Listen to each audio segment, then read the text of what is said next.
Hello, everyone. Welcome. My name is Kambiz Ranavardi. I'm a treasurer for ColumbiaDC and a graduate of the School of Engineering and Applied Science. We are very honored and privileged to have a professor called Benedikt Frey to talk about his most recent book and an incredibly exciting book about how progress ends and about technology innovation and the fate of nations. Um, as for a brief introduction, Professor Frey is the Dieter Schwarz Associate Professor of AI and work at Oxford Internet Institute. And also he's a fellow, is an Oxford Martin Citi Fellow at the Oxford Martin School, both at Oxford, also a fellow at Mansfield College and at the Institute of New Economic Thinking at Oxford and Lund University Department of Economic History. Among his books, in addition to the book that we're going to be talking about today, published by Princeton University Press, is The Technology Trap: Capital, Labor, and Power in the Age of Automation. Again, the link to the book is on our website, and we will share it again at the when we share the recording of this session. And by the way, this session is being recorded. Also, the last point of housekeeping: if you have any questions, please feel free to enter them in the Q&A box. And in the second half of this presentation, we would address as many of them as possible. Without further ado, Professor, the floor is yours.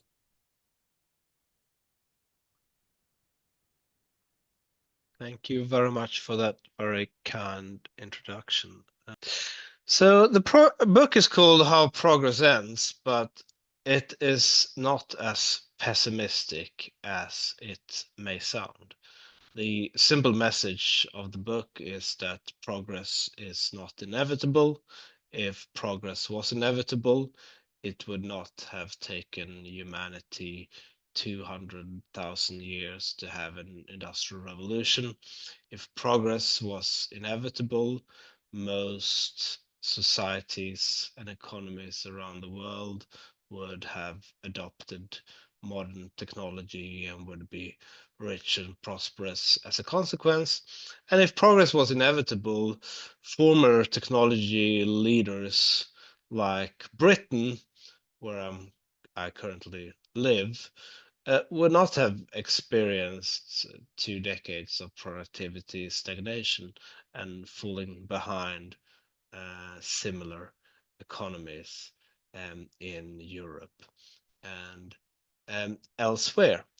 And so the key reason, I argue in the book, why we cannot take progress for granted is that we constantly need to adjust our institutions to new technological realities.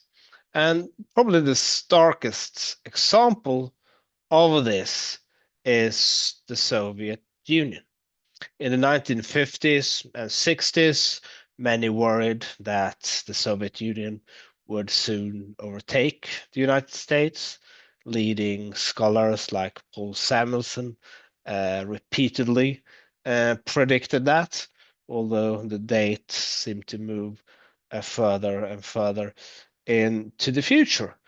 But there was rightly a lot of concern around the time of the launch of Sputnik that the Soviet Union had devised a superior recipe for technological change.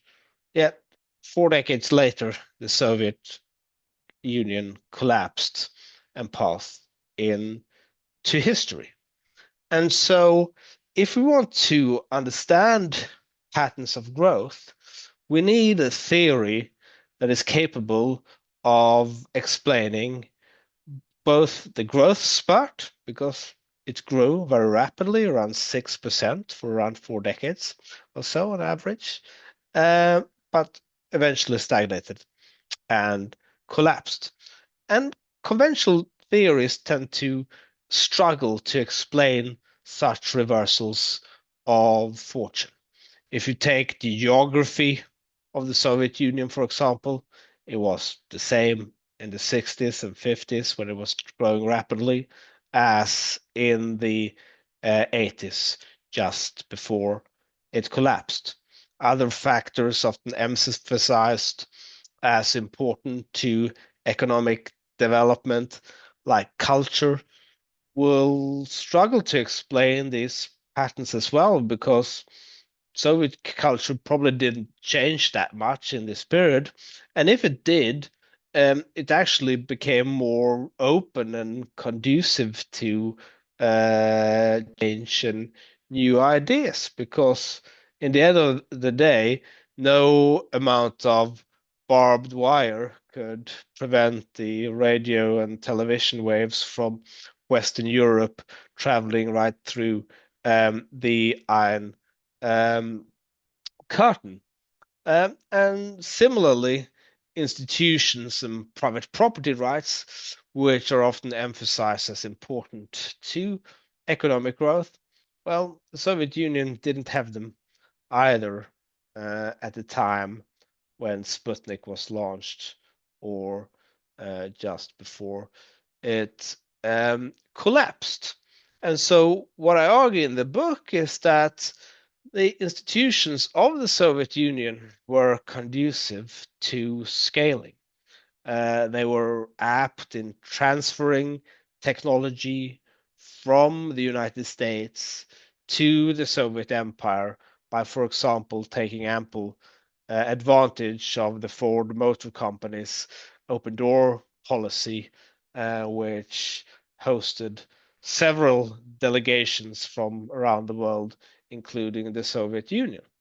And those technologies were scaled effectively in the Soviet Union, and the mass production system, which was transplanted in one industry after another, suited the Soviet system quite well because Soviet elites could monitor factory managers by essentially benchmarking performance across factories and hold them accountable that way.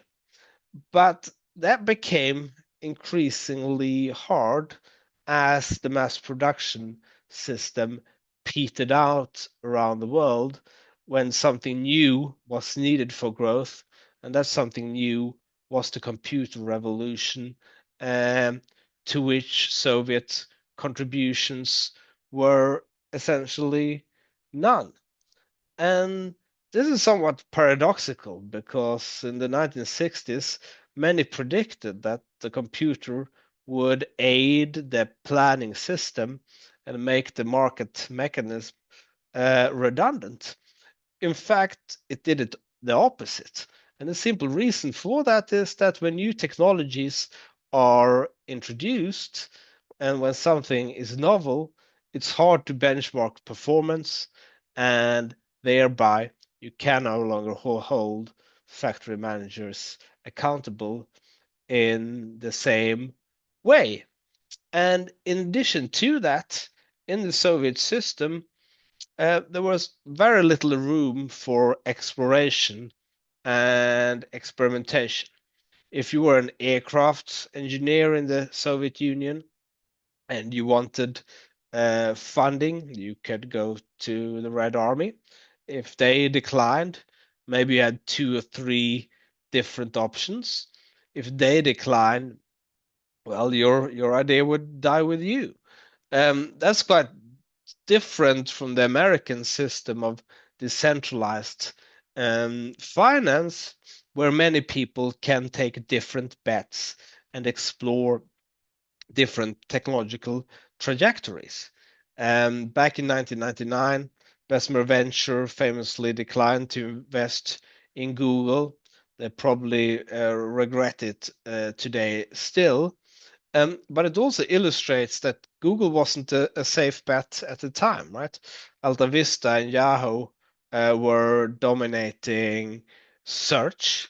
And so somebody needed to take the risk of investing in Google to see if it would catch on. And the fact that Bessemer Venture didn't invest didn't mean that Google was doomed because others could step in and place different bets. And so at the frontiers of innovation, decentralization is more important relative to facilitating catch-up growth. Now, the Soviet Union is obviously an extreme case, but you see a similar pattern actually also throughout Europe during the same period of time. The key difference, of course, is that Europe has more ample access to American technology because Marshall aid also entails a significant amount of technology transfer. But catch-up growth in Europe is homemade in the sense that the institutions that facilitated it were homemade. In the 19th century, Europe used more centralizing institution to catch up to Britain, which led the way with the first industrial revolution. In the post-war period, European coordinated capitalism provided a similar function in terms of catching up to the United States. And this happened through different mechanisms in Sweden, where the Wallenberg family, through the holding company investor, coordinated complementary activities in Swedish industry. Whereas in other places, like in Italy, it was managed through state holding companies like Erie. And in France, obviously, the Monet Plan played a significant role in coordinating between industries partners to support scaling and trying to avoid coordination failures, because obviously many of the leading European industries have been destroyed during the war, and there was some skepticism about whether decentralized markets could support all these industries at the same time, and so coordination failures were a key concern. But nobody did catch-up growth better than Japan. And so when the Soviet flag was lowered from Kremlin and replaced with the Russian flag, PBS Frontline uh, ran a documentary titled Losing the War to Japan, in which Chalmers Johnson remarks that the Cold War is over and Japan won. And so, not dissimilarly from the 60s, whereas in the 80s and early 90s were about Japan overtaking the United States rather than the Soviet Union. And there was, some degree of consensus around that what had happened in automotive, where Toyota had already outcompeted General Motors and Ford, was also happening in consumer electronics, where Sony was leading the way, and also in semiconductors. And yet, as these worries radiated, Japan stagnated and ceased to grow. And a key reason for this, again, is that Japanese institutions were very much geared towards technological catch-up. In the 19th century, Zaibatsu conglomerates had facilitated much of Japan's technological catch-up after the Mei Restoration. Um, the American occupation authorities tried to dismantle those and introduced the Monopoly Act in 1947. but almost immediately, Japan reversed trajectory, and Sabatso conglomerates morphed into new Keiretsu conglomerates, which were very capable of coordinating amongst them, but they also erected very significant barriers to entry for new firms to emerge and enter the market. And that is where the United States was at its best, because as manufacturing industry petered out and growth moved from hardware to software, the United States did two things. First, it realized that it could not compete effectively with Japan in manufacturing, and to undercut the Japanese production advantage, it devised more open systems, open standards, integrated and supported the construction of global value chains, by which China uh, became a leading player in manufacturing industry. But the integration with China was to a large degree a response to the fact that the United States was being outcompeted by Japan.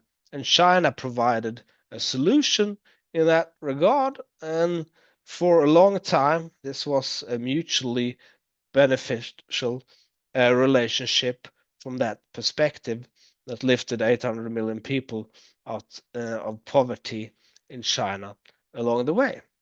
Secondly, the United States pursued a much more vigorous antitrust policy than Japan ever did.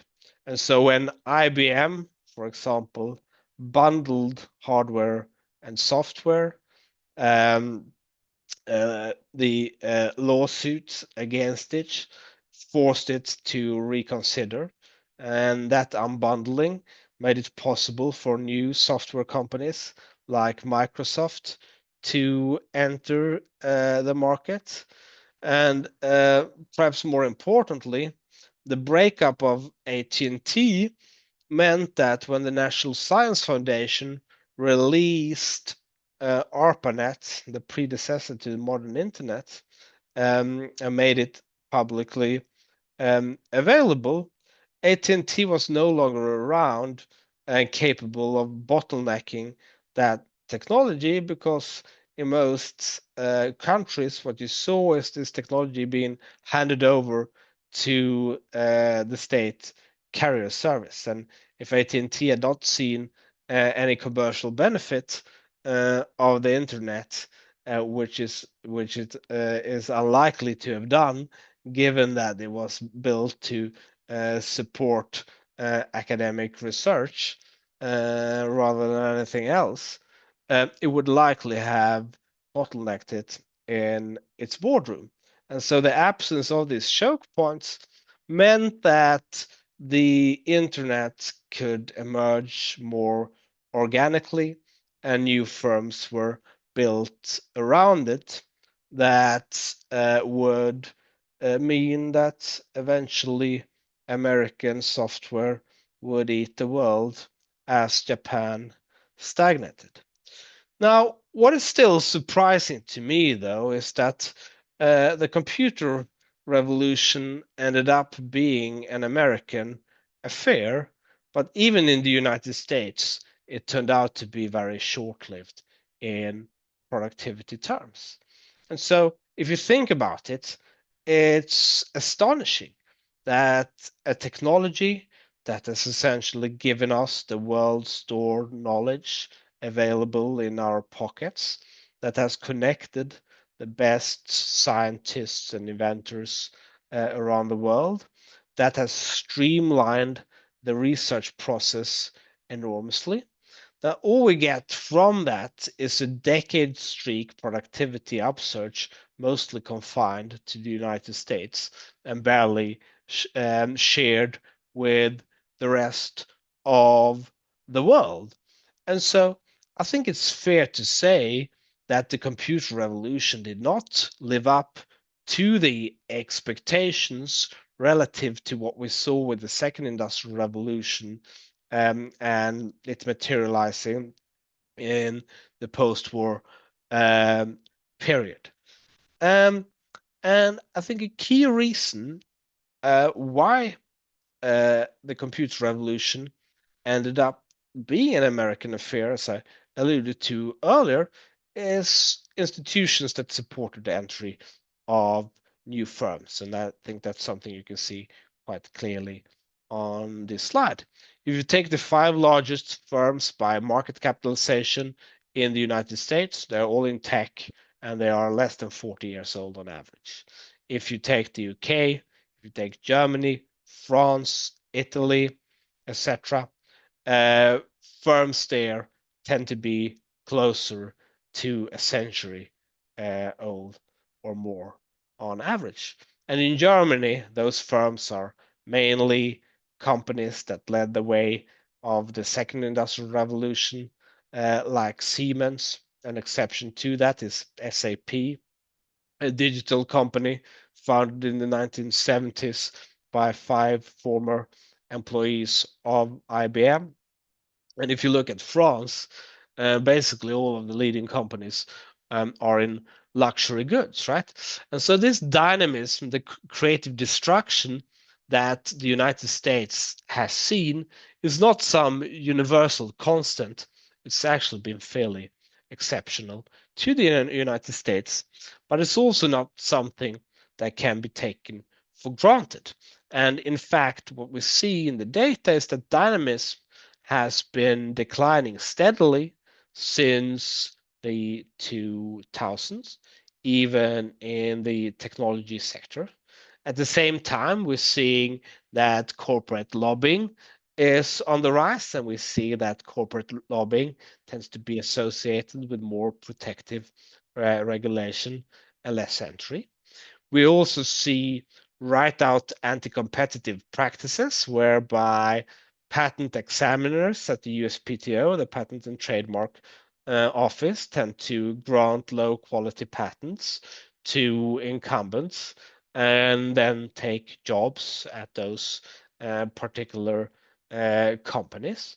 And we see other anti-competitive practices like outright killer acquisitions, whereby a firm buys up a potential rival only to shut it down.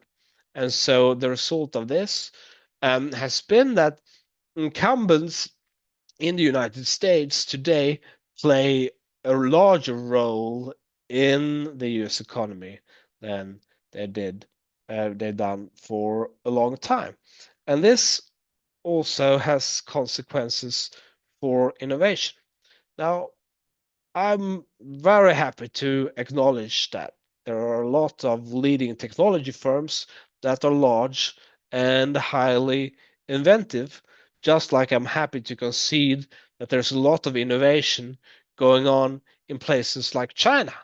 But it would be absolutely extraordinary if a country with over 1 billion people didn't produce any innovation, just like it would be completely extraordinary if Google and Meta and Amazon produce no innovation, given the large shares of inventive talent that they are employing.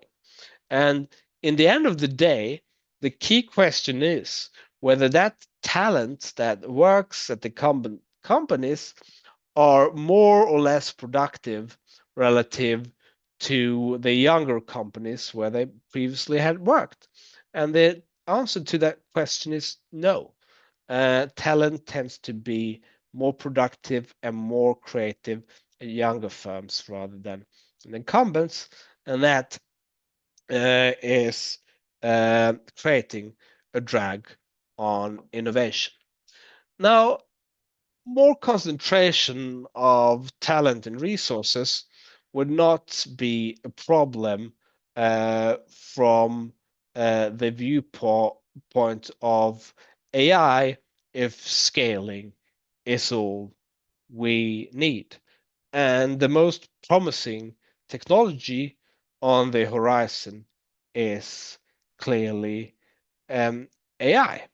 And it is certainly true that these scaling laws have held up particularly well, whereby you throw more data and compute at a problem and you get better performance. But it's also true that that approach has some serious limitations. And so most people here will probably have heard of AlphaGo, which beat the Korean Grandmaster Lee Sedol 4-1 back in 2016. Fewer people have probably heard of human amateurs using standard computers beating the best Go programs by exposing them to new concepts and positions that they would not have encountered in training 2 years ago.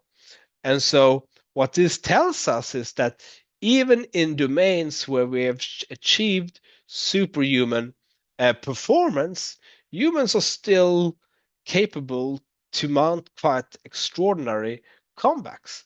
And that's because we are more resilient, we're more data and compute efficient. We can generalize to new situations on very few examples, right? And so if the world was just a static distribution of events, you could probably brute force it, right? More data and compute. But the world is not a static distribution of events. The world around us is changing all the time. And that means that there will always be open questions around how well AI systems will perform under those changing circumstances. Uh, Consider a little thought experiment. And so imagine that you could travel back in time. You can go back to 1900, just before the Wright brothers take off, and you ask the LLM of your choice, which has been trained on all available data up until then, whether humans will ever be capable of flying. Now, what sort of data would that LLM had access to? Well, first of all, it would just have had seen a long list of failed attempts to fly. It might have looked to data on birds as being suggestive of human flight being possible in principle, but even there, it would most certainly have concluded that there is no bird that weighs more than 30 pounds that is capable of getting off the ground. Larger birds like ostriches are flightless. And so chances are that LLM would not have given us the means of advancing aircraft technology and make human flight possible. And so the way that humans are out there in the world actively experimenting and learning on the job, it's not what AI does. And the fact that humans still hold a comparative advantage there suggests that some of the old lessons still apply even in the age of AI. One is that decentralization is conducive to progress and innovation. Indeed, one of the reasons why US firms did better during the computer revolution, and to some degree Scandinavian firms as well, is that they're more decentralized. And why does that matter? Well, it matters because people at lower levels of an organization tend to be the ones that experiment with new technology to figure out new use cases. And so anybody who knows anything about AI tends to be people that have used it and experimented with it themselves. And if those people do not have decision-making rights, and you have to escalate decisions up the corporate hierarchy, then you're going to be much slower to adjust to technological change. That was true during the computer revolution. It's true again during the AI revolution. The second point is that entry matters now as well. And it's not just because new firms are crucial for innovation, they tend also to develop different types of technologies, right? So large firms, they have scale and they tend to focus on bringing the product that or the service that they have to market at lower cost, and that tends to lead them to invest more in process innovation and automation, which is no doubt important because we want lower cost and we want products to be accessible to large share of the population. But we do need those new firms that tend to be more likely to invent new products that don't have scale and therefore invest in different types of technologies to come in as well, because in the end of the day, progress is about more than automation, right? If all we had done since 1800 was automation, we would have productive agriculture, we would have cheap textiles, but basically nothing else, right? No computers, no airplanes, no rockets, no antibiotics, no vaccines, etc., etc. And the key reason why growth was so rapid also in the post-war period was that the internal combustion engine gave rise to the largest industrial enterprise in terms of the automobile industry that the world had ever seen. And in turn, that gave rise to a host of industries producing the components that go into making a car, and a host of industries making the machine tools needed to make the components. And then in addition to that, you have the rise of electrical industries with, an industry standing behind basically every electrical appliance that you have in your home. Those are technologies of this period. But I think at the same time, it's important to remember that the institutions that made those technologies possible uh, predated the post-war period by some margin, right?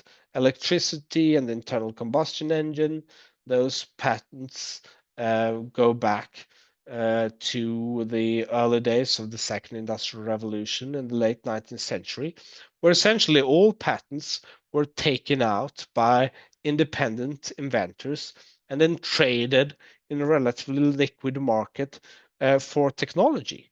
Large firms, whether AT&T or DuPont, didn't really have any internal R&D worth mentioning before the interwar period. Their R&D departments essentially consisted of staff screening the market for technology for promising patents. But these larger players were really important when it came to converting those technologies into marketable products. And American institutions were sufficiently flexible in terms of supporting that. Unlike in Europe, the United States did not have a large state bureaucracy worth mentioning. And so to roll out railroads, for example, it did so in partnership with private sector, where it provided land and grants and loans to support the rollout of the railroad network that was important to the rise of American enterprise. And in addition to that, it developed institutions to combat new challenges. And so when large railroad firms emerged that were essentially larger than the federal government, eventually the federal government responded with the Pendleton Act, which introduced the first meritocratic civil service, which used its power and capacity to regulate large firms through the Sherman Antitrust Act, among other things. And that's quite different from what we are seeing today, where the current administration seems more interested in actually clamping down and streamlining the civil service. And there might be some logic to that, but the reason that the IRS is a large operation is that the tax code is extremely complex. And so if you reduce the capacity of the IRS, you reduce the capacity to collect taxes. If you wanted to cut bureaucracy, what you would want to do is to deregulate or introduce a flat tax, and then you could cut bureaucracy. And so it is important and has been important historically to have a state that is capable of enforcing the rules of the game and enforcing a stringent competition regime. Back in the 19th century, many in Britain worried that Germany would overtake it because it was taking the lead in some of the new industries like electrical machinery and chemicals. But German overtaking actually only happens in the post-war period when Britain begins to adopt a wide range of anti-competitive policies, which leads to a third of manufacturing industry being cartelized. And then in addition to that, you see Britain remaining outside the European Economic Community, which means that there is very little competition domestically and very little competition from abroad as well, because barriers to trade are very high. And in the United States, to be sure, has a much larger internal market, but as noted earlier, market concentration is on the rise, and with the latest tariffs, barriers to trade are increasing as well. And in addition to that, you have a very complex system of tariff exemptions that larger firms are much better capable of navigating and have better access to the current administration. And so progress in the United States, which has slowed considerably since the 2000s, I think is further under threat from some of these developments. And perhaps the only reconciliation is that China is facing some significant challenges as well. I mentioned earlier the collapse of the Soviet Union, which today has essentially been replaced by China as the leader of the communist world. But both having a communist party steering or ruling the country, that's where the comparison ends, because in the Soviet Union, essentially all key industries were managed from Moscow, whether it was railroads or steel, they were managed centrally. And so there were no space for experimentation without pulling the rug under the entire system. In China, in contrast, provinces and local governments have much, much greater autonomy. And so what you have in China are local governments competing against each other based on growth targets set by the party, and meeting those targets tend to come with higher prospects of career progression and promotion. And so, as a result of this, provincial governors have been acting more like firms than like um, uh, party officials. And Deng saw this firsthand during his southern tour in 1992, whereby where Beijing, which had pursued more top-down industrial policy, fell behind the southern provinces, which had began integrating more into global markets, and which was where growth picked up. And a common misconception about Chinese industrial policy is that it's only quite recently that we begin to see it on the national level. For the most part, Chinese industrial policy has happened on the local level, and it's been highly competitive because you have this tournament system with the provinces competing against each other. And it's in those highly competitive industries like solar, like EVs, that China has made the greatest strides.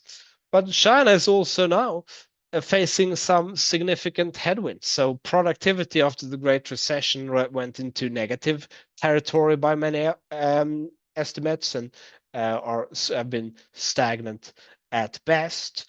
The Chinese economy is slowing already at much lower levels of income than you saw in Taiwan, in Japan, or in South Korea.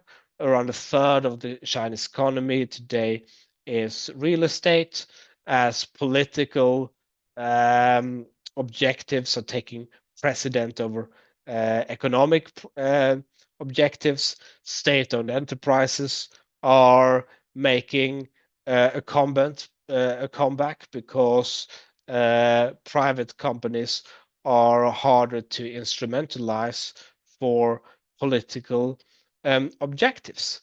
And so, in many ways, then China is actually not that different from the rest or from the West. It's small and mostly foreign invested firms that are the most innovative in China as well. And as long as you fly under the radar, the authorities are happy to have many deep seeks pushing the frontiers of innovation. But at the same time, it is important for those firms to build political connections more than anywhere else, because without the rule of law, as the political priorities change, so could their fortunes quite rapidly. And as a result of that, Chinese firms need to invest substantial resources in building up political connections. And those resources, needless to say, could have been invested in innovation instead. And so China is facing significant headwinds too. Now, the point of the book is not to suggest that the United States or China are destined for stagnation, but it is to highlight that despite much of the enthusiasm for the developments we are seeing in artificial intelligence today, we are not seeing that translating into significantly more rapid growth. And in order to harness artificial intelligence, it's likely that, as in the past, institutions will have to adjust. Um, there are good reasons to be optimistic about some applications of artificial intelligence in medical discovery, for example. But even if AI supercharges innovation in medicine, you still need to go through clinical trials in order to bring a product to market. That is tremendously expensive because of regulation. So you need to partner with a large pharmaceutical company in order to be able to do that. And these bottlenecks exist to varying degree in a range of industries, and we need to take a closer look at them if we want AI to revive productivity going forward. Thank you for your attention. Happy to take any questions. Thank you so much for the great presentation. The note to everyone, please. We already have 2 or 3 questions, which I'm going to ask Professor, but feel free to add your questions to Q&A and we would address them. Professor Frey, here's a question. Are you suggesting that the trending merger and acquisition activities and consolidation in many industries could be a sign of an impending stagnation and collapse? I guess the questioner is asking if this is the trend to look for. So I think it's noteworthy that if you go back to the 70s and you look at the computer revolution, basically every company from Microsoft and Apple to Amazon and Google went public and became companies in their own right. And since the 2000s, we've seen a reversal of the IPO trend whereby firms tend to exit by acquisition rather than by going public. And so WhatsApp, Instagram, YouTube are well-known examples of that. And I do think that that pattern is linked to slower growth. I don't think maybe it's just a question of more stringent merger enforcement and maybe taking more account of valuations rather than revenues. But I think it's also probably a question of making it reducing compliance costs associated with being a public company. And so, yes, I do think we need to look very carefully at what can be done to reverse that trajectory. A merger review is certainly part of it. Okay, well, thank you. Actually, I'm going to combine 2 questions because they are addressing the impact of technological innovation and the workforce. So one question is, would you agree that just like the Industrial Revolution of the 19th century, just as that Industrial Revolution adversely impacted the workforce and their well-being, or obviously resulting in the revolutions of 1848, do you see that AI is doing the same thing to the workforce, and possibly should we expect a near future collapse? And I think Gene Allen also asked, what is the future of work look like for the middle class? So I think we've already seen that trend going on for some time, right? So during the first industrial revolution, we saw a hollowing out of the middle class as artisan craftsmen were replaced by low-skilled workers, often children, working in the factories. Since the 1980s, we've seen robots entering the manufacturing industry and leading to similar hollowing out and a decline of the middle class. I think artificial intelligence can be seen as a continuation of that, but I think it's also quite different in some ways. So right now, generative AI in particular, I would argue, is a technology that more than anything else reduces barriers to entry into knowledge work and professional services. It makes, accounting easier. It makes consulting easier. It makes financial modeling easier. It makes a range of legal work easier, so more people can do it. And so it's a little bit like GPS technology and Uber for taxi services, right? And so with GPS technology, knowing the name of every street in Washington D.C. is no longer particularly valuable skill. And then so with the Uber platform matching supply and demand, anybody with a driver's license could essentially get into their car and top up their incomes on the side. And that meant more competition for incumbent taxi drivers, which took a pay cut as a result of that. But the result wasn't job loss, the result was more competition and wage losses. A key difference here with knowledge work is that obviously many of those jobs are tradable, right? And so they can be performed from anywhere, including from abroad, right? And so if you compare the income of an accountant in New York City to an accountant in Manila, right? The wage difference is an order of magnitude. And if you then throw generative AI into the equation, uh, and that lift up the novice, the low skilled workers more, you will see more activity, more service work shift to places like Manila. And obviously, for knowledge workers in the United States and Europe, the effect is the same as the effect of automation. It doesn't matter if a worker in Manila does job or whether AI does it entirely from their point of view. And so I think that's conceptually still a bit different, and it's now impacting people at the higher end of the income distribution. And I don't think that matters. And I think there may be some reason to be optimistic about the response here, because what you see, the reason that the welfare state around the world emerged in the aftermath of the Great Depression is that the Great Depression was a shock that impacted not just the working poor, but the middle class as well. And so more and more people realized that misfortune can happen to them.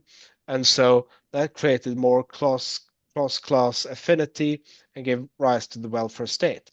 With AI, as it begins to impact knowledge workers as well, we might see a similar response. Although it is also possible that we see outright a backlash and we see knowledge workers beginning to try to regulate their professions to make them more proof of automation risk. Well, thank you. Here's a question. Can you explain the impact, if there is any, of federal ownership appetite of this new administration? Just the asking for percentages, I recall, for the chip industry, for example, and whether it helps innovation as claimed, or is it just pure a profit, has a profit dimension? Sorry, I'm not sure if I understood the question. The federal ownership, basically, the United States has started to ask some companies kind of relief from tariff, for example, by selling some shares to the federal government. So So the federal government taking ownership yeah, in private American firm. right. Yeah, so I think that's a terrible idea, frankly, because it means that the federal government has an interest in some companies doing better than others, right? And so it doesn't create a level playing field.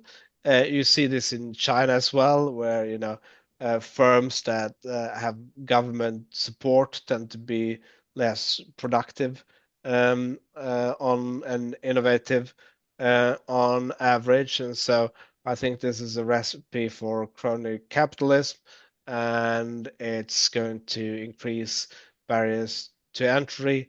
And so I think it's a really bad trend and a bad idea. Okay. All right. Well, thanks. The questions keep coming. One more question from an anonymous attendee. Did you look at the specific links between innovation, GDP, and also environmental regulations in your book?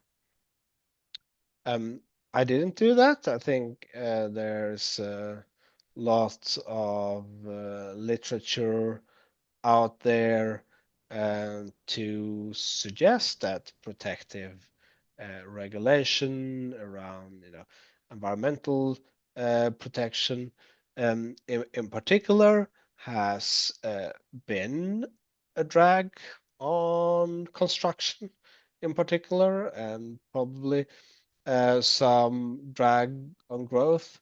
I think on innovation, it's less clear, and so we see, around the same time as the Environmental Protection Agency emerges, we also have the oil price shocks in the 70s, and what they do is making fossil fuels more expensive, and that in turn sort of shifts innovation more towards renewable energy or non-fossil fuels, I should say. And so that is an important story, but it's not something I look at in the book.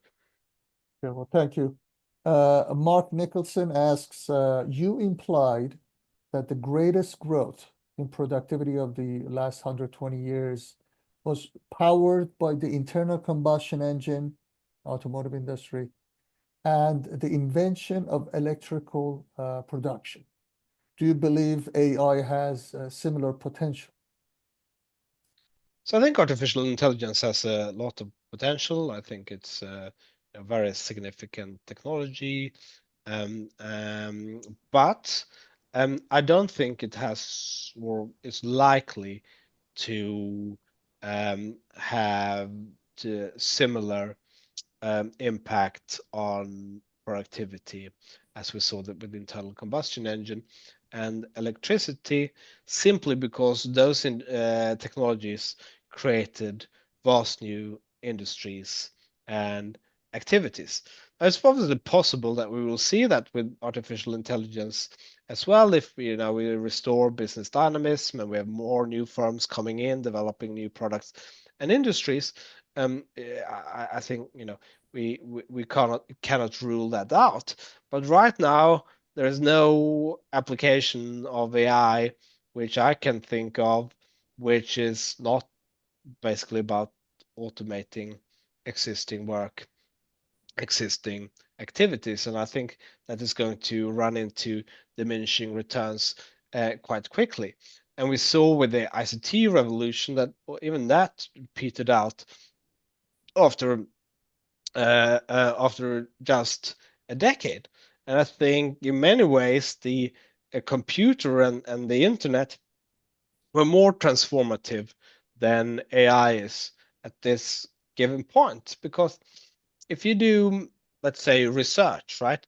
The computer and the internet meant that you did not have to go down to the library to search for information, or you did not have to wait weeks for a new book or new information to arrive, right? And so that cut like pure downtime. With AI, you're much more automating cognition, learning, etc. And there, you mostly still need a human in the loop. And that means that the human needs to learn these new skills as well in order to check the output of the AI. So you're not automating a downtime in the same way, and you still need a human in the loop, which slows things down. And so I think we will need a very significant leap in AI capabilities for it to have a more significant and sustained impact on growth than the computer and the internet did. Thank you, Professor. Raza Hirji asks if you could comment on the impact of a skilled migration from poor countries to advanced countries. Also, if there are variables based on cultural and religious mindset that may be influencing progress in certain countries that holds them. So I think most studies show that immigration is very important for innovation and entrepreneurship, basically across the board. And there's also some evidence that people with more individualistic traits are more likely to innovate, but they're also more likely to migrate, right? And so if you make less of a distinction between your in-group and strangers, you're more likely to trust a broader set of the population, you're more likely to accept ideas from a broader set of people, you're more likely to deviate from norms and rules, which to some degree is what innovation is all about, and you're more likely to move around, and so all of those things are important for Okay, well, innovation. thank you. If there is no other questions, Professor, just first I would like to thank our participant for their questions. As you see the links to the book that you see on the screen, it's in our website. And I'll share that again with the recording of this session. Professor Frey, any final thoughts for us? Should we be worried or certain signs we should look for before the apocalypse comes, or we can manage it? Everything is manageable in the end of the day, but manageable does not mean inevitable, and so we need to make the right decisions if we want to take advantage of the potential that artificial intelligence offers. And there are many risks around AI, but one risk is also that it doesn't live up to the expectation, and that it doesn't deliver the boost to economic growth that is so urgently needed. And one reason that is would be particularly bad is that an economy that doesn't grow eventually becomes a zero-sum game where the only way for me to improve my standard of living is at the expense of somebody else, and that creates a lot of conflict. It creates a lot of unrest, and it's a situation worthwhile avoiding. All right. Well, thank you so much. Thanks, everyone. And I appreciate you calling and talking to our group at this late night in London. Looking forward to the next opportunity to have you talk to our group, and I appreciate it. So do I. Thank you. Been a pleasure. Bye-bye. Bye.